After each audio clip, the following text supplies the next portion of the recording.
Boko Haram and bandits went to Port Harcourt to start shouting, Allah Kubaru, Allah Kubaru. Then Port Harcourt people were shouting, Asawana Wana, Asawana Wana. The 15 of Boko Haram that went to Port Harcourt, they buy the 15 of them. You think it's a business as usual? You think it's the thing you used to do in the north? You want to come and do it in Niger Delta? The Port Harcourt people buy the 15 of them. Yes. All those bandits, they buy them. They didn't go back the way they came. Yes. So, if you are close to this area, Port Harcourt, Delta, do whatever, prepare yourself because these people are spreading. They want to take over the country. They are spreading. So, prepare yourself. When they do all this, idiot. When they do all this, idiot. When they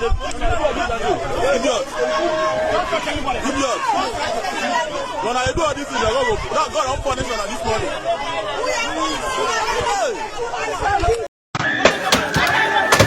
Inna lillahi wa inna ilaihi raji'un. Gashi nan dai muna a garin Port Harcourt kuma ga yanan fada ya barke. Nan mai kuwa gashi ga abun da yayi wasu abun sai addu'a. Gashi dai abun yayi wasu. Gashi nan Allah ya taimaka mana mun kora yan biya fara gaba daya. Gashi nan min kora yan biya fara nan gaba daya. Allah ka tsamo Allah ka take hakuri gashi nan dai gashi nan Allah sawa kan kura jama'a tsara gida arawa gida arawa gida arawa gida arawa gida abi wala tiyan Allahu akbar Allahu akbar Allahu akbar Allahu akbar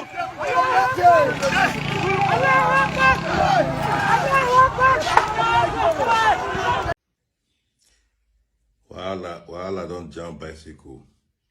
Fulani headsmen have been a terrorist, have been a bandit, I won't call them now.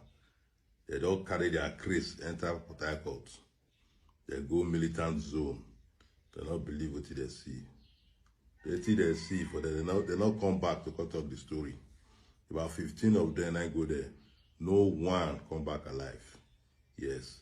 They did say in Southwest, maybe in Akwara where they enter 1-2 times something happened to them. Or maybe they did say in North Kaduna where they enter.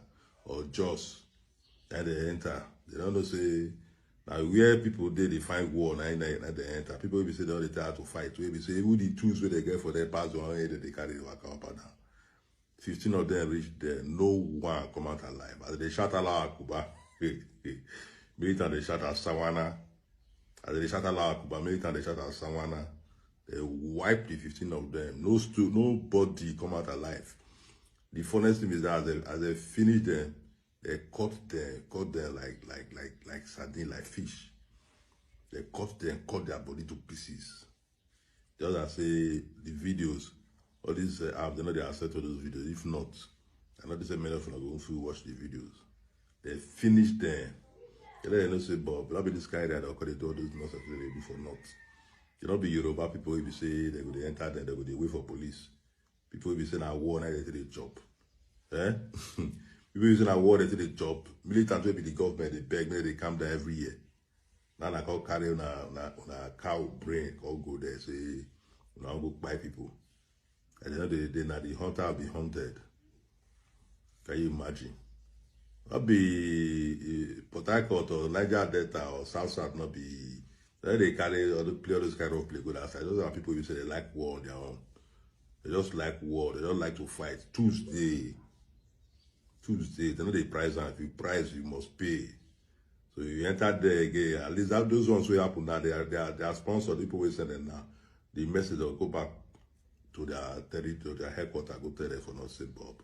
All those ones will send go there. They not come back. They poof all of them. Butcher them like meat. What they want to do. Copy. I go hear word. When I go hear word, next time I go see Southside they run. Never say anything. Let us get straight into this unbelievable story, because honestly, when people say reality is stranger than fiction, stories like this are exactly what they mean. This incident in Port Harcourt has been trending everywhere, and the reactions alone deserve their own documentary. So sit back, relax, and tell me what you think in the comments, because this gist is wild. So here's how it all began. According to the narrative making the rounds, a group of bandits decided they were going to attack a certain community around Port Harcourt. Now, in their minds, it was supposed to be another normal day at the office. They believed they could stroll in, cause fear, carry out whatever they came for, and vanish into the night just like they allegedly did in other places. They were confident, too confident, in fact, like people who had already rehearsed the ending of the story. But what they did not know was that Port Harcourt boys had already written a different kind of script. Because let us be honest, if there is one thing people from Port Harcourt do not play with, it is their territory. Everyone knows this. You cannot just walk into a Port Harcourt village and expect silence. You cannot step into their space and assume nothing will happen. Port Harcourt boys are not known for folding their arms when suspicious strangers show up uninvited. In fact, Port Harcourt people are so alert that even if a leaf falls in the wrong direction, somebody somewhere is already suspicious. So imagine these bandits trying to bring their drama into such a place. The story says that the bandits entered the area with boldness, thinking it would be business as usual. They probably imagined that the community would be helpless, frightened, and quietly waiting for someone else to save them.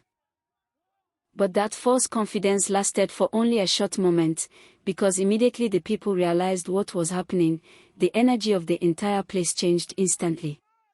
You know when a neighborhood moves in unity? When everyone suddenly becomes alert. That was exactly what happened. The people of the community did not stand aside, they did not hesitate, and they definitely did not allow fear to take over. They responded so quickly and so unexpectedly that the entire situation flipped on its head. Before the bandits could even understand what was unfolding, Port Harcourt boys had already surrounded the area, fully awake, fully alert, and fully determined. It was like an entire population that had been sleeping with one eye open suddenly snapped into action. These boys were not joking. They took total control of the situation, coordinated themselves, and ensured the intruders were not getting out the same way they entered. The confidence the bandits had earlier gone. They believed that they would succeed easily. Completely erased. It was at that moment they realized the bitter truth: Port Harcourt is not the kind of place you test like that. Not in the day. Not at night. Not ever. The community handled the situation with a type of fierceness that left the entire internet talking. News of what happened spread faster than Harmattan fire. People online kept saying the same thing. Why did they think this would end well? Who advised them to carry trouble into Port Harcourt? What exactly gave them the idea that they would walk in and walk out peacefully?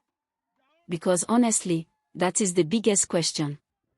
If you know the reputation of Port Harcourt communities, the unity, the sharpness, the boldness, why would you go there to look for trouble? It is like stepping into a lion's den and expecting the lion to be shy. The aftermath of the event shook social media. The story of how the community stepped in and completely shut down the threat became a symbol of resistance and alertness. People praised the unity and swift response of the residents. They applauded the courage. They celebrated the fact that the people refused to bow to fear. But beyond the funny reactions and dramatic retellings, there is a deeper message inside this gist. Communities that stand together are strong.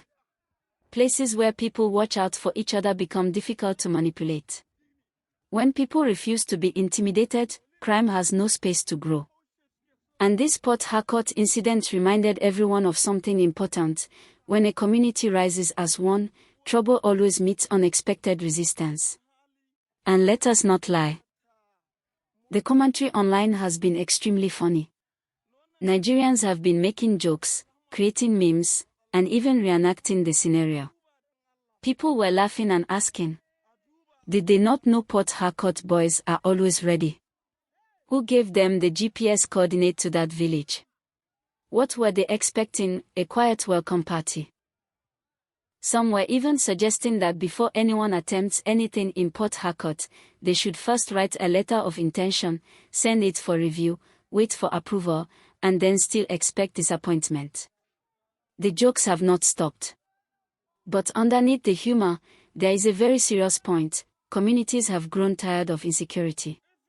People are no longer willing to sit quietly and hope the problem disappears on its own.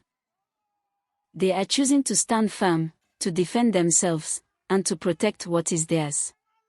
And that is what makes this story both shocking and inspiring. Now, whether every detail in the circulating narrative is exactly accurate or embellished by excited storytellers, one thing is clear: the boldness of the community is what everyone is talking about. The unity, the speed, the courage, it all left a powerful message. The lesson here is simple. Do not underestimate a community that is alert. Do not assume people are asleep when they are wide awake. And definitely, do not walk into Port Harcourt expecting the same outcome you saw somewhere else.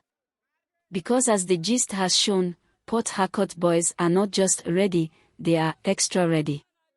And if you go there to create trouble, you may end up learning a very unexpected lesson, the kind you do not forget. So tell me in the comments. Do you think the bandits underestimated the community? Do you believe more local communities should take bold steps like this? And be honest, what part of this entire story shocked you the most? I want to hear your thoughts. And if you enjoyed this gist, make sure you hit the like button, subscribe, and turn on notifications so you don't miss the next wild story. Because trust me, in this country, the gist never ends.